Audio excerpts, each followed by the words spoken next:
24-year-old Robert Baltovich graduated from University of Toronto at the Scarborough campus in June 1990. While studying here, he met and developed a relationship with 22-year-old Elizabeth Bain. On the day of June 19, 1990, Bain disappeared. She had told her parents she was going to check the tennis schedule on campus when she never returned. Worried, her mother called the police. On June 17th, 2 days before Bain's disappearance, a witness told police that Baltovich and her were screaming at each other on a side street. Around 5:30 p.m. on June 19th, she is seen with a blonde man who resembled Paul Bernardo, who also attended the University of Toronto, and at this time, Baltovich is seen at his home by his sister-in-law. At 6:20, a jogger sees Bain's car in the parking lot in the valley. Around 6:45, Baltovich also sees her car and notices that the windows are open. He proceeds to look for her but is unable to locate her, so he heads to the campus gym and is spotted here around 7:15. Around 8 o'clock, a witness sees who they believe to be Bain in her car parked at an auto body shop fighting with someone in the passenger seat, but is unable to identify the occupants. Baltovich is at the gym until 8:45 and heads to Bain's class, which ended at 9 p.m. He did not find her after class, so he heads back to the gym until 10:30. The Crown's original theory was that in the time span between 5:45 and 7 o'clock, he killed Bain in the park, hid her body, returning 2 days later to relocate it. The Crown portrayed him as a possessive boyfriend who killed Bain in a jealous rage as a result of her wanting to break up with him. Her car was spotted at the auto body shop again on Friday, June 22nd, backed up against a snow fence. There was blood found in the back seat, and once police discovered it was hers, they immediately went to Baltovich. There were massive searches for her during the summer months, but unfortunately, to this day, her body has never been found. On July 11, 1990, the Bain family asked for any clues that could lead them to their daughter's body. These requests went unanswered. On July 25th, Baltovich became the main suspect in Elizabeth Bain's murder. Baltovich loved her deeply and thought that he would one day marry her. The day before she disappeared, she had bought him flowers, a watch, and a poem for his recent graduation. Baltovich stated, "I was told that I had murdered the woman that I loved." The days following her disappearance were a very confusing and petrifying time for him.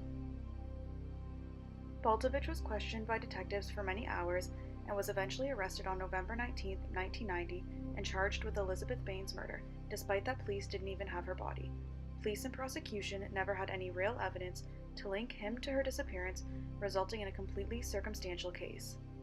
The Crown later made a list of 40 lies and evasions that Baltovich had made to police. During Baltovich's trial, there were many adjudicative errors as the judge leads the jury in a biased manner, and unreliable evidence such as hypnosis was presented in court. 2 years after Baltovich was charged with Bain's murder, his trial began on February 4, 1992. During this, he still maintained his innocence.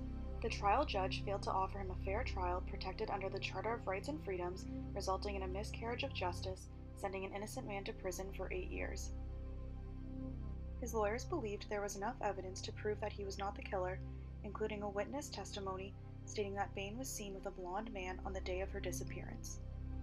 Prosecution argued Bain attempted to break up with Baltovich, which then led to him killing her in a jealous rage due to his belief that if he could not have her, nobody would.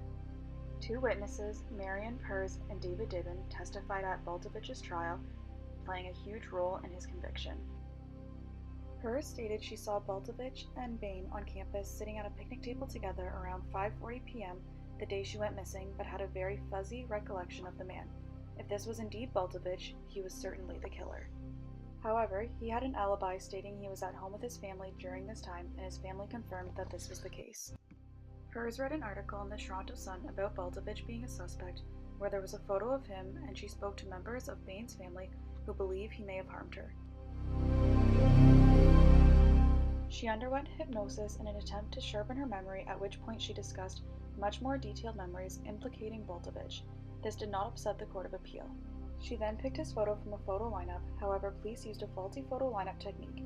Instead of a sequential lineup, where images are presented one by one, she was shown a photo array, where she was shown many photos at once.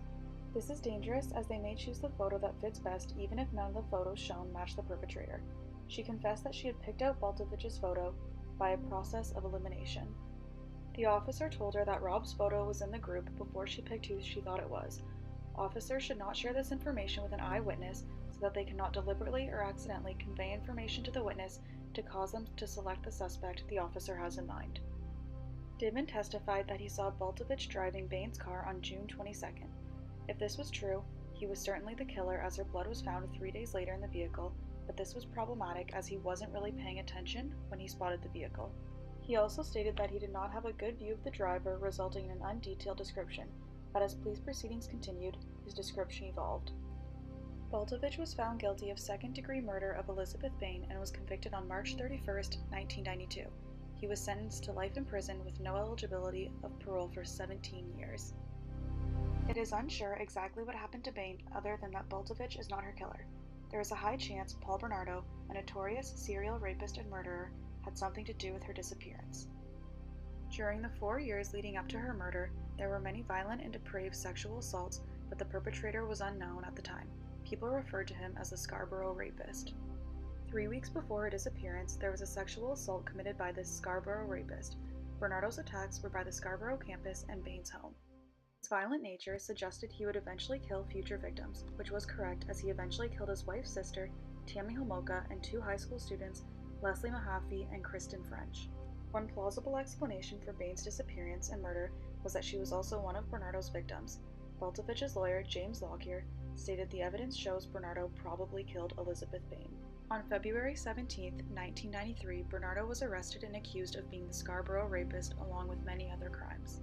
Once Baltovich's lawyers heard about Bernardo's arrest, he hired a private investigator who found evidence that may have tied Bernardo to Bain. They discovered all of his previous crimes were within the same area where the victim was last seen.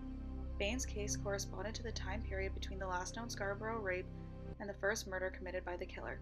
The police used tunnel vision while convicting Bain, as they ignored the evidence pointing to Bernardo. Bernardo's lawyer, Ken Murray, claims that he had never met Bain and knows nothing about this crime. Bernardo denied having any involvement in Bain's disappearance. Baltovich knew he didn't do this, so he appealed his conviction, which was filed on May 16, 1996. It contained references to the Scarborough Rapist as one of the reasons the verdict may be in doubt. He was hoping he wasn't going to be in prison for very long, but unfortunately, the weeks turned into months, and then years, and by the winter of 1999, he had begun to think his appeal might never be heard. Depressed and tired of waiting for an appeal that seemed to be taking forever, he made a call to James Lockyer and asked him to take care of his appeal. It was a call that would change his life forever. Maintaining innocence can upset the system, and you will not be let out early, which Baltovich has experienced firsthand. This case was supposed to be heard in court during February the following year, but the appeal got put off with no timetable for it to resume. As this is going on, Baltovich remains in jail, still maintaining his innocence. On March 31, 2000, he was granted bail while waiting for the hearing of his appeal.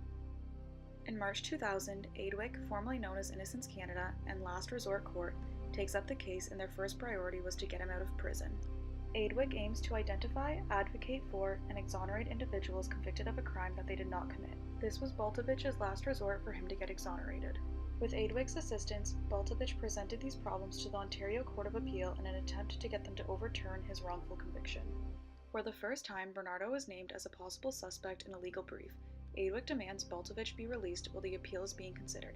At the end of the month, the court lets Baltovich free and reviews the case. On September 20, 2004, after endless delays, the Ontario Court of Appeal reviews the Baltovich case. They found many problems with the court proceedings. Instead of taking a balanced view, the judge placed too much emphasis on the Crown's case and not enough on Baltovich's. He ignored and belittled parts which in turn affected the jury's decision. There were important cautionary statements left out regarding the reliability of the prosecution's eyewitness testimony, leading to the possibility that the jury relied too heavily on this evidence. Since hypnosis can affect memory in unpredictable ways, the eyewitness evidence from this should not have been used. The Supreme Court believed it is a dangerous technique for enhancing memory and has no place in criminal prosecution. The Court of Appeal argued his trial was unfair and was very critical of the trial judge's charge to the jury that contained errors of law, was unbalanced, and promoted the case for the Crown and ignored the case of the defense. Judges found these instructions to the jury compromised Baltovich's right to a fair trial. The judge used rhetorical questions improperly and a tone that thought that he was guilty. He should have used a more neutral tone, allowing the jury members to make a decision themselves. The trial judge did not give jury adequate instructions with respect to the eyewitness identification evidence of the two key Crown witnesses, Marion Purz and David Dibben. Both witnesses' description of the man changed drastically over time, and their original descriptions did not match Baltovich's appearance. Dibman did not get a good look at the person in the car, and Purse viewed a newspaper article with Baltovich's photo and spoke with Bain's family members who believed he may have killed her. The trial judge failed to point out these concerns to jury members and did not make any statements about Suzanne Naden, a third Crown witness. Naden's original evidence was very weak, as she saw a woman she thought could have been Bain through some trees at night. There was a Toronto police document found that raised questions about why it was not turned over to Baltovich's lawyers earlier. Notes found from an interview in 1990 between two experts at the Center of Forensic Sciences, conducted by Detective Brian Raybould, also state the forensic evidence was inconsistent with the killing of Bain, hiding her body, and being transported in her car more than 2 days later. Raybould's notes say he was told that Bain's car had more blood than there should be from a body that had decomposed for a couple days. This was inconsistent with a decomposing body, as the blood smears would have been darker and there was no odor inside the vehicle. Lawyers alleged that Raybould altered his notes. There was a brief reference to the forensics meeting in a section of a memo book turned over in the civil suit. This same section was blacked out in the copies of memo books disclosed before the 2004 appeal, according to the lawyer, James Lockyer, acting for Baltovich in the criminal appeal. These notes were on an untitled, loose piece of foolscap, not a part of a police memo book, and were not handed over to Baltovich's lawyers during his trial or his appeal. If Baltovich's lawyers had done a diligent review of the police file, the province believes they would have found this note back in 2004. The withholding of this evidence may have exonerated Baltovich sooner or not have had him convicted in the first place. It was concluded from the Court of Appeal that these errors could have affected the verdict, especially considering the trial judge's biased statements believing that Baltovich was guilty. On December 2, 2004, the Ontario Court of Appeal ordered a new trial. On April 22, 2008, the jury finds Baltovich not guilty of second-degree murder minutes into the retrial after the Crown presents no evidence, and a jury acquits Baltovich. After spending 8 years in jail and 18 years trying to clear his name, Robert Baltovich was finally acquitted. For now, all Baltovich wants to do is live his life, look for a job, and finally get a good night's sleep. He stated, "I've been waiting 18 years to hear this verdict, and I'm just going to enjoy it for the rest of the day and the rest of my life."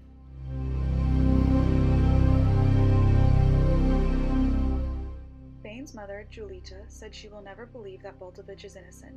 In her words, "We believe that he did it. That doesn't change. He might be freed here, but he has to face the final justice up there." Baltovich hopes that one day the Bains will accept that he did not kill their daughter and hopes that they can eventually grieve together. Now, Baltovich is suing the Attorney General, the Toronto Police Services, and the defense lawyers who represented him at his first trial to try to receive compensation for the years, opportunities, and peace of mind he lost in an ongoing lawsuit as a result of professional misconduct. This lawsuit accused the Crown and police of a rush to judgment, failing to disclose information that would prove his innocence, and claimed they ignored evidence pointing to Paul Bernardo. A large part of this lawsuit is whether the Crown complied with its obligations to disclose all relevant evidence to Baltovich at the beginning of his trial in 1992. The province did not have a policy in place that complied with a Supreme Court ruling requiring the defense be provided with copies of the officer's notes during this time. In January 2019, the Ontario Attorney General announced that Baltovich would not be compensated for his wrongful conviction. James Lockyer, Aidwick's senior counsel, stated Baltovich's life was completely wrecked by what happened to him, the amount of time he spent in jail, and was shocked that he would not receive compensation. On May 16, 2008, Chris Bentley, Attorney General, stated he would not call an inquiry as doing so would not help the administration of justice. Mr. Baltovich is awaiting the outcome as this lawsuit is still ongoing.